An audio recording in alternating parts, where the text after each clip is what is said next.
여러분 안녕하십니까? 광주 MBC 뉴스투데이 시작합니다. 먼저 오늘의 주요 뉴스입니다.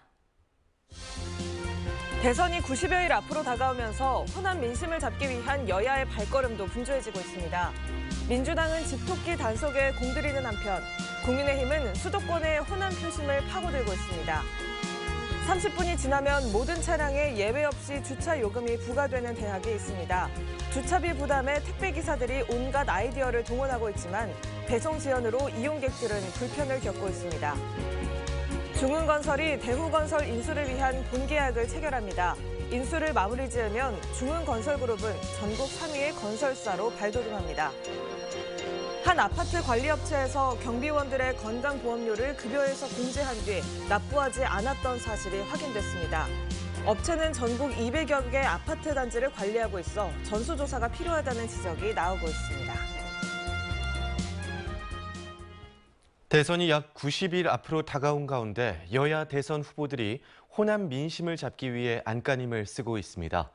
이재명 후보는 2주 연속 호남 지역을 돌며 바닥 민심을 챙겼고 윤석열 후보는 호남 출신의 정치인을 영입하며 호남 민심을 파고들겠다는 전략입니다. 송정근 기자입니다.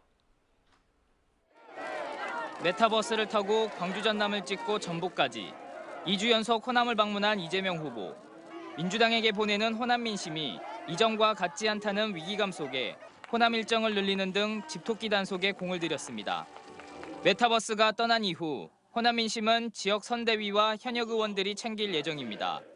지역 선대위는 첫 전체 회의를 열고 2030 세대가 직접 구상한 선거 전략들을 선대위 모든 구성원들과 함께 공유하는 자리를 마련했습니다. 선대위는 광주 사투리를 활용해 유권자들에 대한 호감도를 높이고 그린 캠프와 공감 투어를 진행하는 등 유권자들의 삶과 직결된 문제를 찾아 실천하는 전략을 세웠습니다.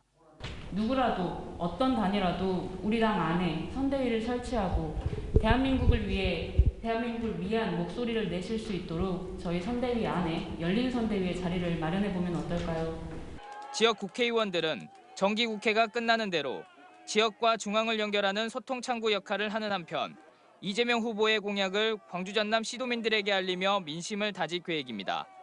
본인들의 지역구를 중심으로 해서 지역 곳곳을 누비면서 지역민들의 또 광주 시민들의 목소리를 경청하고 또 그것을 반영하는 역할을 최근 선대위를 발족시킨 윤석열 후보는 호남에서 최소 15%의 지지율을 얻겠다는 목표를 세웠습니다. 우선 호남 출신의 정치인을 선대위에 대거 포함시켰습니다. 박주선, 김동철, 김경진 전 의원뿐만 아니라 전북 익산 출신으로 무소속이었던 이홍호 의원까지 영입해 공동 선대위원장을 맡기는 등 국민의힘 전신 정당들에선 찾아보기 어려운 파격 행보를 보이고 있습니다. 인물 영입과 함께 수도권 호남 민심도 챙겼습니다. 호남 출향민들의 표심이 대선에 큰 영향을 미칠 수밖에 없다는 인식에 섭니다. 윤 후보는 재경 광주 전남 향후회를 찾은 자리에서 호남은 우리나라 민주주의 발전에 엄청난 공로를 했다며 자신이 대통령이 되면 절대 호남 홀대론이라는 말이 나오지 않도록 하겠다고 밝혔습니다. 제가 정치를 시작하고 또 가장 먼저 간 곳이 호남입니다.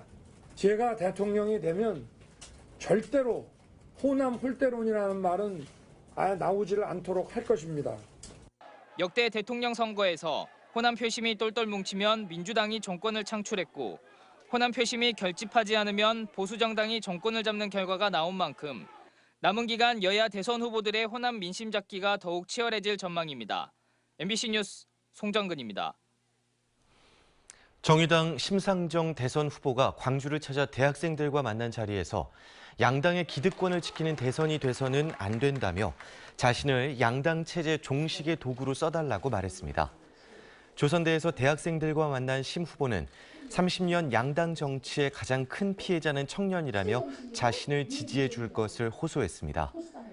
광주 방문에 앞서 심 후보는 광양과 순천에서 노동조합 관계자와 농성 중인 해고 노동자들을 만났습니다. 민주당 광주시당이 성명을 내고 노재승 공동성대위원장 영입에 대한 입장을 밝히라고 국민의힘과 윤석열 후보에게 요구했습니다. 민주당 광주시당은 노재승 씨가 5.18 혐오를 조장하는 SNS 게시글을 올린 사실이 드러났는데도 윤 후보가 침묵하고 있다며 답변을 회피하지 말고 분명한 입장을 밝힐 것을 촉구했습니다.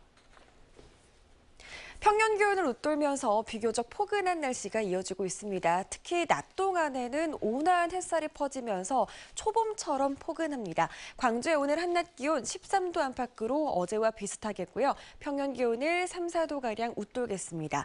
아침 저녁으로는 꽤 춥습니다. 광주는 3도 안팎에서 출발하지만 전남 내륙 곳곳에서는 영하권 추위가 나타나고 있습니다. 낮 동안은 겉옷을 벗더라도 아침 저녁으로는 따뜻한 옷차림 하셔야겠습니다.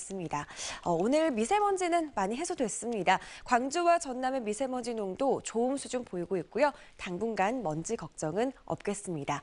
연일 맑은 날씨가 이어지고 있죠. 오늘도 날이 아주 흐리진 않겠지만 구름은 많이 지날 것으로 예상됩니다. 또 역시나 아침 저녁으로 안개도 짙겠는데요. 특히 오늘은 낮 동안에 대기가 건조한 가운데 대기 중에 연기나 먼지가 뒤엉켜서 부역해 보이는 연무 그리고 엷은 안개인 방무도 나타날 수 있겠습니다. 교통안전에 주의하시기 바랍니다. 날씨 정보였습니다.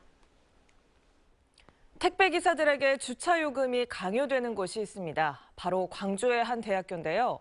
무료 주차가 적용되는 30분 동안 배달을 마무리하지 못하면 예외 없이 주차 요금이 부과되기 때문에 택배기사들이 갖가지 아이디어를 짜내 배달을 하고 있습니다.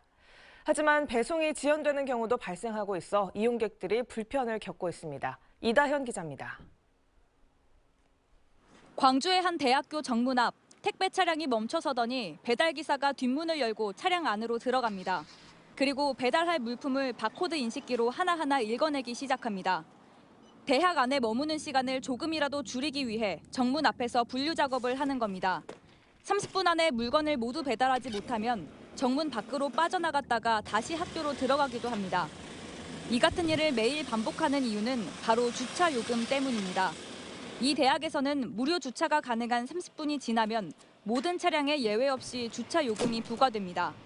주차를 해놓거나 여기 쉬러 들어오는 것도 아닌데 일을 하러 들어오는 건데 고객들이 이쪽에서 물건을 시키셔가지고 근데 그거에 대한 주차 요금을 저희한테 내라고 한다는 것 자체가 이렇다 보니 택배 이용 고객들도 불편을 겪고 있습니다.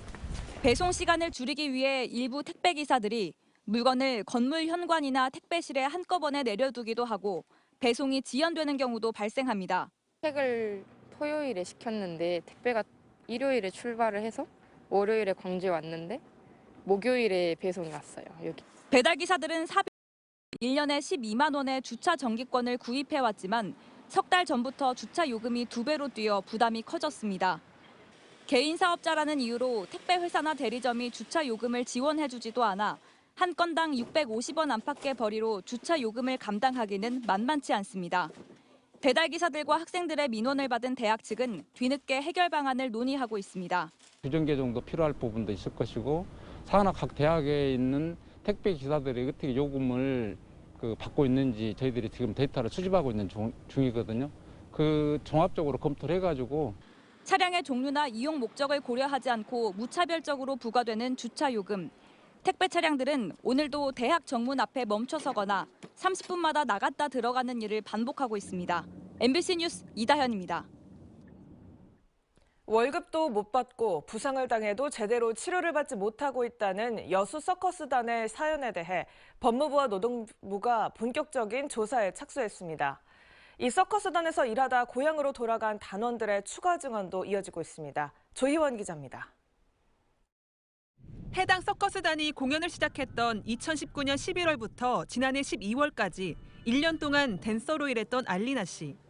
그녀는 자신 역시 물이 새고 개인 사생활조차 보장받지 못하는 열악한 주거 환경에서 생활해야 했다고 털어놨습니다.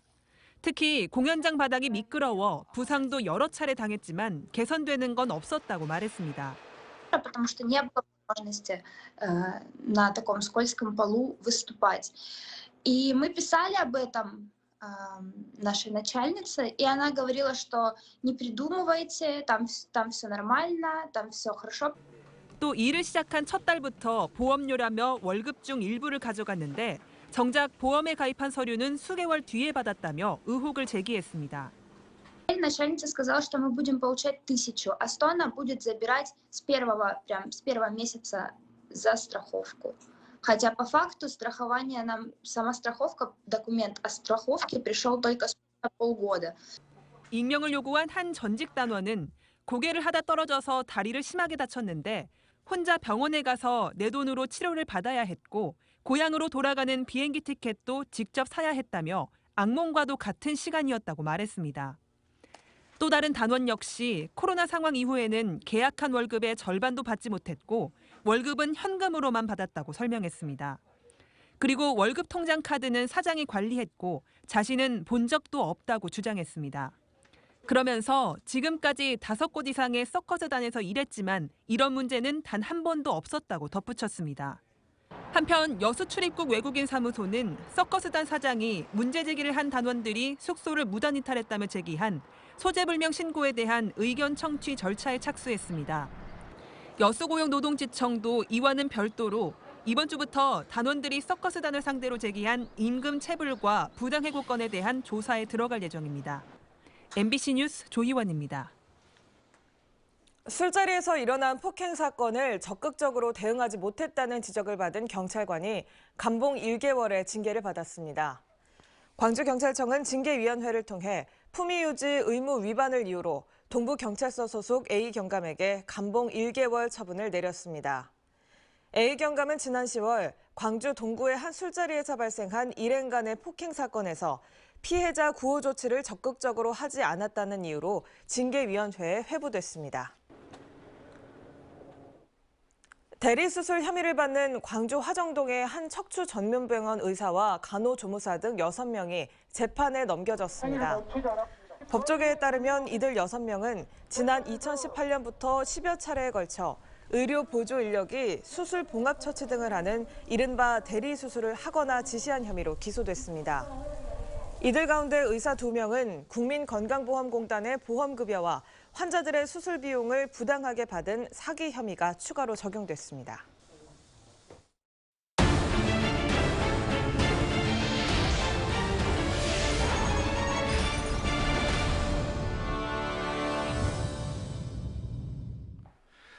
광주의 한 아파트 관리업체가 경비원들의 급여에서 매달 공제되는 건강보험료를 실제로 납부하지 않고 있다는 의혹 보도해드렸었죠. 해당 업체에서 단순 착오로 이 같은 일이 발생했다며 사업장 전체를 조사해서 차액을 환수해주겠다고 밝혔습니다. 이를 두고 이 사업장만의 문제는 아닐 것이라며 위탁사가 운영하는 아파트를 전수조사해야 한다는 지적이 나오고 있습니다.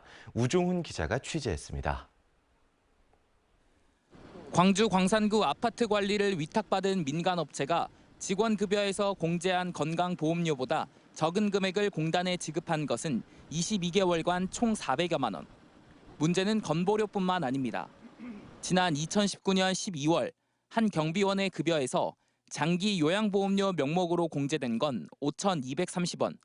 하지만 도리어 공단으로부터는 10원을 환급받았습니다. 같은 달 3,600원의 보험료가 월급에서 공제된 환경미화원은 실제 공단에 납부된 금액이 0원입니다. 주민은 아파트 입대위가 절반을 부담하는 직원 4대 보험료 등도 1,000만 원가량 많이 징수돼 최근 업체로부터 환급받았다며 경비 환경미화원도 마찬가지 경우라고 말합니다. 너무 많아요, 진짜. 그럼 지금 다 영화 4층만 가져간 게 아니라 노축도 가져갔잖아요. 업체는 취재진과 만나 고의적 누락이 아닌 행정착오였다며 개선을 약속했습니다. 업체 관계자는 보도를 통해 이 사실을 알았다면서 월급에서 더 많이 공제된 보험료를 직원들에게 돌려주고 업체가 관리하는 전국 200여 개 아파트에서 같은 문제가 없는지 살피겠다고 밝혔습니다. 이를 두고 지자체가 법과 조례상 감사 권한을 활용해 민간업체의 위탁 관리를 맡긴 아파트 전체를 점검해야 한다는 지적이 나옵니다. 실제 납부액보다 많은 보험료를 부과하는 것이 관행일 수 있다는 겁니다.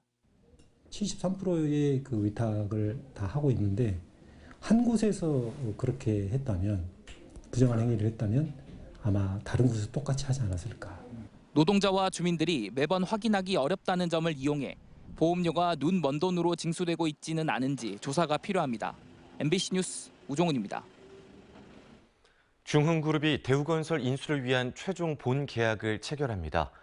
중흥그룹은 지난 7월 대우건설 지분 인수를 위한 우선 협상 대상자로 선정된 뒤 최종 실사 작업과 가격 협상 등을 모두 마치고 오늘 기존의 대주주인 KDB 인베스트먼트와 최종 주식 매매 계약을 체결할 예정입니다. 중흥건설은 이후 공정거래위원회의 기업 결합 심사 승인과 잔금 납부 절차를 거치고 내년 초쯤 대우건설의 최대 주주가 될 전망입니다. 최종 인수 금액은 2조 원 안팎으로 추산되고 있으며 대우건설을 인수하게 되면 중흥건설그룹은 전국 3위의 건설사로 발돋움합니다. 금호타이어 노소가 수년째 소송 중인 사내 하청 노동자들의 정규직 전환 문제 해결을 위해 협의에 나섰습니다.